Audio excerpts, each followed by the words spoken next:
Now, there are some things in the IT world that are kept secret. They prefer to keep it to themselves and let the general public know all about it. So in this video, we shall be exploring the 10 things the IT crew doesn't want you to know. This video will expose all to you. But before we begin, make sure you hit that subscribe button to get notified every day for more amazing content. With that being said, let's begin. Number 10. We can make a 10-minute job last for 2 hours. Yep, it's absolutely true. IT professionals know how to capitalize on the ignorance of other people. It may not necessarily mean that we're spending that much time on a job, but because of the huge task hanging on our neck, it is better to create more time to execute all the work at hand. The good thing about this is that because most non-IT folks have almost zero knowledge of what it is that we do, they're cool with the time. I have had a time I needed to execute a job for a client. The job was actually meant to last for just 5 minutes, but because of the huge tasks I had at hand, I told the client it was going to take me about 45. And you know what? He was pretty cool and comfortable with it. Well, of course he was. He should be because, well, he had no idea about the whole thing. Number 9. Sometimes we can act dirty to an employee a company wants to get rid of. This is another unhealthy act most people don't know about IT. We can be used to accomplish some dirty missions amongst ourselves. As an IT professional, we try as much as possible to be extra careful in our job because we don't know what the next person is planning against us. There was a similar task given to a friend of mine that is also in the IT industry. He said there was a time the company he worked for wanted to fire one of the employees and they used him to achieve their goal. It's simple. The company will ask you to sniff out all the activities of the staff that they want to fire. From all the stuff he was doing during working hours to the number of time he spent surfing the internet. So if you are dreaming or already preparing to work in the IT sector, you should be extremely careful with all your moves because you can never tell what the person next to you has in mind. Number 8. We base our urgency on priority. Now this is the thing about IT crews that I really like about the industry. We don't actually dwell on the first come, first serve type thing. We base our urgency on priority. There is some work that is brought to me with the tag urgent, but in the real sense they are not urgent to me because there's more pressing matters at hand. For example, there was one certain time a client rushed to my office and said he needed his work to be done urgently. And as he came in, I was actually working on another customer server that had been down. When I asked the customer what the problem was, he said his email had stopped working. He was shocked that I didn't pay much attention to him because I felt fixing a server is much more urgent than fixing an email. So, in the IT world, we don't actually consider what customers see as urgent. What we do is base our urgency on priority. So the next time you visit an IT professional to get your urgent issue solved, don't be surprised at how the IT personnel handles your case because it is likely they have a much more urgent case at hand than yours. Number 7. We prefer email to phone calls. Now this may sound weird to some people, but it's just the simple truth. For most other working fields, they prefer to receive a direct phone call from potential clients because they feel in that way they will clearly understand the needs of their clients. While phone calls are not bad per se for IT professionals, a follow-up email usually gets the job done. As an IT personnel, I usually prefer to have a list of problems to be solved in my mailbox because it is easier and more convenient for me to follow up. There was a funny encounter I had with a client some time ago. He was actually referred to me by a client that I did some work for in the past. He called me to explain the problem that he was having with his website, and after talking for a very long period of time, all I could say to him was, "Send me an email of all the problems." He remained quiet for a few seconds before responding to me, and all he could say was, "You should have saved me that long conversation by telling me to email you the problems." So please don't be mad at any IT professional in case he asked you to send him an email, even after a long talk on the phone. Number 6. We are humans, not magicians. Most people think no matter what the case may be, IT professionals should be able to handle anything related to IT. Now yes, we are meant to make things work for people, but there are some things that we have little or nothing to do about. For example, if you are working with a 1999 model computer, you don't expect to have the same speed and efficiency as the latest version. I think people need to start understanding some things in the IT world and stop seeing IT professionals as superhumans. To be honest with you, our ability is limited when it comes to some things. I don't have the power to make a 5-year-old computer work faster.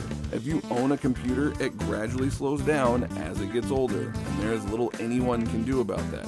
I will try my best to make it work, but sometimes it's better just to get a new one. Number 5, we easily get mad when you don't listen to us or ignore the work we have done just to explain something. Now, there are some things that easily get IT professionals pissed off, and one of them is not listening to us or ignoring our effort.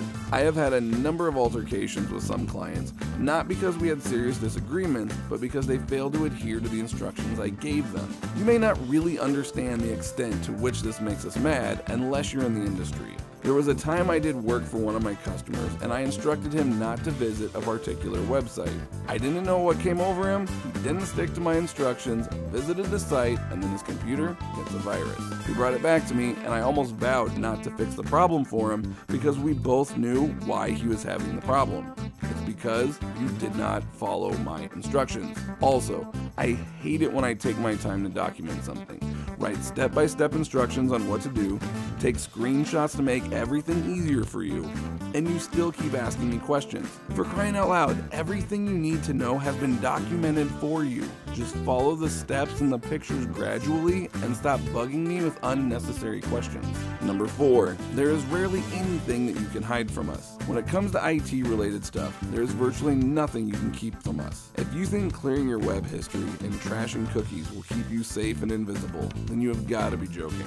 All of your activities still pass through the firewalls, which we see all the traffic when you connect to the internet. All the internet mechanisms are something we can control, and there is nothing that you can hide from us. You wonder why we can use stuff like content filters to block sites such as YouTube, Facebook, and porn. It's because it's our job, and we have full knowledge of virtually everything happening on the web.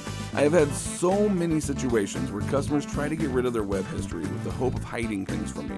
Although it is not good to let customers know that clearing web history is not the ultimate fix, I had to reveal it to a client so that he stopped thinking that it was the ultimate fix. Number 3, Macs appear to be more secure, but not because of their superiority.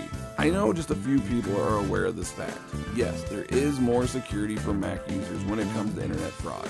Note that this has nothing to do with its superiority.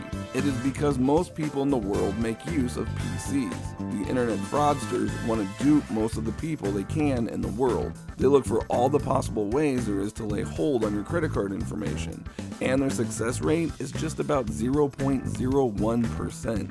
So instead of them attacking 10 million Macs, they prefer to go for the over 100 million PCs in the world so that they can have a better chance to succeed in their criminal act. So if you want to be more secure, it doesn't necessarily mean that you're completely safe from cyber theft.